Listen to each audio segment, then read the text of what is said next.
नमस्कार। आज हम बात करने वाले हैं पौराणिक कथाओं के एक ऐसे जबरदस्त युद्ध की जो दो महाशक्तियों के बीच हुआ था। एक तरफ थे एक दिव्य राजा और दूसरी तरफ एक अमर योद्धा। ये कहानी है अहंकार और भक्ति के टकराव की, एक ऐसी गाथा जिसे भुलाया नहीं जा सकता। और ये कोई छोटा मोटा झगड़ा नहीं था। ये युद्ध एक दो दिन भी नहीं बल्कि पूरे 28 दिनों तक चला। सोचिए, एक अंधेरी गुफा के अंदर लगातार एक ऐसा भयानक मल्लयुद्ध जिसने सच में पूरे ब्रह्मांड को हैरान कर दिया था। तो आखिर ये योद्धा थे कौन? देखिए, एक तरफ थे खुद द्वारिकाधीश श्री कृष्ण अपनी पूरी नारायणी शक्ति के साथ, और दूसरी तरफ थे त्रेता युग के चिरंजीवी महाबली जामवंत, जिनकी ताकत और बुद्धि का लोहा तो खुद श्री राम भी मानते थे। तो सबसे बड़ा सवाल तो यही उठता है ना, कि आखिर दो इतनी बड़ी शक्तियां जो एक दूसरे का आदर करती थीं, वो इस तरह के एक भयानक युद्ध में क्यों उलझ गईं? वजह बड़ी हैरान करने वाली है। देखिए, जामवंत की शक्ति को बिल्कुल भी कम नहीं आंका जा सकता। अरे, त्रेता युग में उन्होंने अपने एक ही मुक्के से रावण जैसे महारथी को बेहोश कर दिया था। तो आप अंदाजा लगा सकते हैं कि जब उनके वज्र जैसे प्रहार श्री कृष्ण पर पड़े होंगे तो क्या हुआ होगा। उन्होंने द्वारिकाधीश को भी एक पल के लिए विचलित कर दिया था।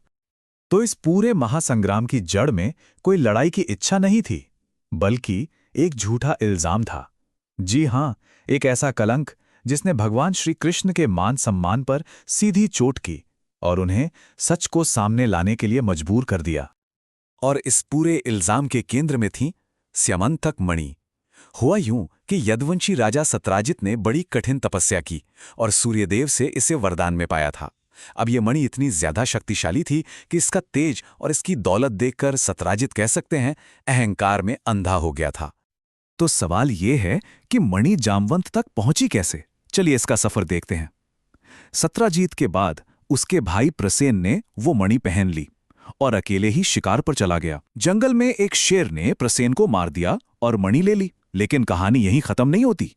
आगे चलकर उस शेर का सामना हुआ महाबली जामवंत से।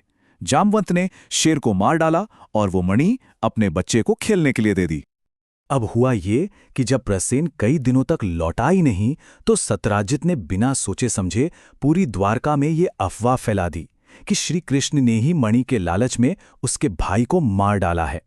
और बस ये आरोप तो जंगल की आग की तरह फैल गया और भगवान श्री कृष्ण के यश पर एक गहरा दाग लग गया। तो अब अपने ऊपर लगे इस झूठे कलंक को मिटाने के लिए और सच को सबके सामने लाने के लिए प्रभु श्री कृष्ण ने फैसला किया कि वो खुद उस मणि को ढूंढेंगे और वो अकेले ही उस घने जंगल की ओर निकल पड़े। जंगल में पैरों के निशानों का पीछा करते करते श्री कृष्ण एक बहुत बड़ी और अंधेरी गुफा के मुहाने पर पहुंचे। लेकिन अंदर जो उन्होंने देखा वो और भी ज्यादा चौंकाने वाला था। एक छोटा बच्चा उस दिव्य स्यमंतक मणि से खेल रहा था, बिल्कुल ऐसे जैसे वो कोई मामूली पत्थर का टुकड़ा हो।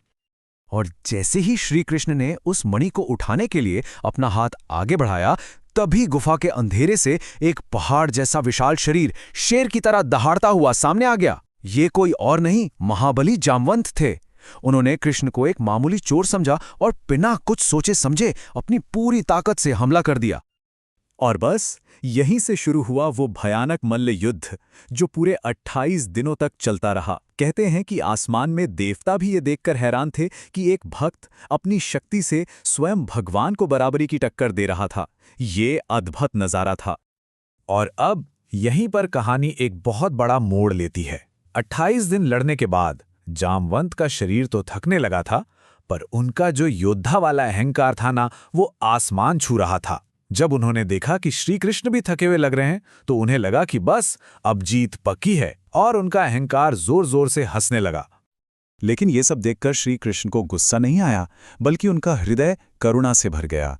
और तब उन्होंने अपने कृष्ण स्वरूप को समेटा और अपने उस विराट त्रेतायुग के श्री राम स्वरूप को प्रकट कर दिया। जी हां, वही स्वरूप जिसके जामवंत सबसे बड़े भक्त थे। भगवान श्री राम का वो धनुष बाण वाला स्वरूप इतना ज्यादा तेजस्वी था कि एक पल में गुफा का सारा अंधेरा छट गया और उस अंधेरे के साथ ही इस महान युद्ध का भी अंत हो गया। जामवंत का बदलना तो बस पलक झपकने जैसा था। सबसे पहले उन्हें एहसास हुआ जैसे ही उन्होंने अपने आराध्य प्रभु को पहचाना, उनका सारा घमंड, सारा अभिमान एक पल में गायब हो गया। फिर उन्होंने समर्पण किया। उनका गुस्सा, डर और फिर शुद्ध भक्ति में बदल गया, और आखिर में वो भक्ति में डूबकर भगवान श्री राम के पैरों में गिर पड़े और माफी मांगने लगे। तो आखिर में क्या हुआ? स्यमंतक मणि श्री कृष्ण को वापस मिल गई और उनके नाम पर लगा झूठा दाग भी धुल गया। लेकिन इससे भी बड़ी बात यह हुई कि जामवंत की भक्ति सफल हुई और पूरी दुनिया को एक बहुत बड़ा सबक मिला कि अहंकार कितना अंधा और विनाशकारी हो सकता है। और ये कहानी हमें एक बहुत गहरे सवाल के साथ छोड़ जाती है। क्या अहंकार बड़ी से बड़ी शक्तियों को भी सच देखने से रोक सकता है?